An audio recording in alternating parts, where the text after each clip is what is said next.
Hi guys, ಹೇಗಿದ್ದಾರೆ ಎಲ್ಲರೂ? ತುಂಬ ಸಾಫ್ಟಾಗಿ ಬರುವಂಥ ಆಪ ಹೇಗೆ ಮಾಡೋದಂತ ತೋರಿಸ್ತೇನೆ. ಆಪ ಟೊಮೆಟೊ ಚಟ್ನಿ ಮತ್ತು ಗ್ರೇವಿ ಜೊತೆ ತಿನ್ನೋದಕ್ಕೆಲ್ಲ ತುಂಬ ಒಳ್ಳೆಯದಾಗುತ್ತೆ.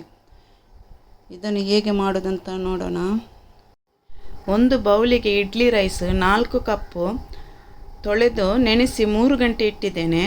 ಇದರ ನೀರನ್ನೆಲ್ಲ ತೆಗೆದು 1 ಕಪ್ ತೆಂಗಿನ ತುರಿ, 2 ಟೇಬಲ್ ಸ್ಪೂನ್ ಅನ್ನ, 4 ಟೇಬಲ್ ಸ್ಪೂನ್ ಸಕ್ಕರೆ, 1 ಟೇಬಲ್ ಸ್ಪೂನ್ ಉಪ್ಪು, 1/4 ಟೇಬಲ್ ಸ್ಪೂನ್ ಈಸ್ಟ್ ಇದನ್ನೆಲ್ಲ ಒಂದು ಗ್ರೈಂಡರಿಗೆ ಹಾಕಿ ನೈಸ್ ಗ್ರೈಂಡ್ ಮಾಡುವ.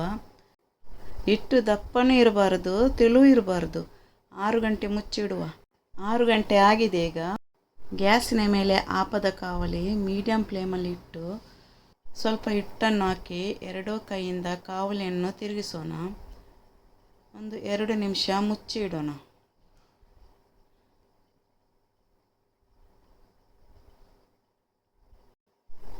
ಆಪ ಚೆನ್ನಾಗಿ ಬಂದಿದೆ ನೋಡಿ, ಕೈಯಲ್ಲಿ ಸಹ ತೆಗಿಬೋದು, ಅಷ್ಟು ಸ್ಮೂತಾಗಿ ಬಂದಿದೆ ನೋಡಿ.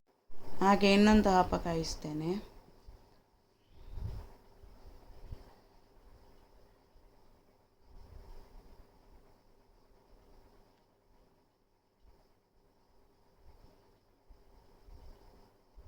ನೋಡಿ, ಚೆನ್ನಾಗಿ ಬಂದಿದೆ.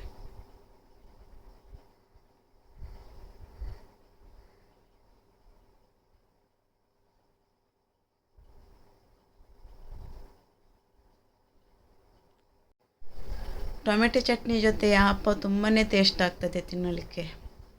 ನೋಡಿ, ಎಲ್ಲ ಸ್ಮೂತಾಗಿ ಬಂದಿದೆ. ನೀವು ಒಂದು ಸಲ ಟ್ರೈ ಮಾಡಿ.